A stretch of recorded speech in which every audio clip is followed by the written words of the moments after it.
tayo sa traffic mga par. Pero di bale, pauwi na tayo. Ayos lang kahit naikita tayo sa traffic. At paano, umagalaw naman. Unti-unti nang bumabalik sa normal yung traffic mga par. Bumaba na rin kasi yung ano diesel saka gasolina. Kaya back to normal na naman yung traffic. So marami na tumatakbo. Kasi nang mahal yung gas, yung ibang nag-commute na lang. Doon sila nakakatipid Kaya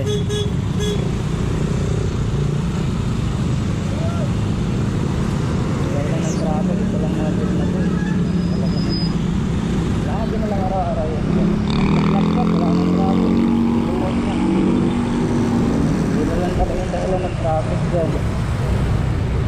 Bagong bago, wala pang plate number par. Silawan.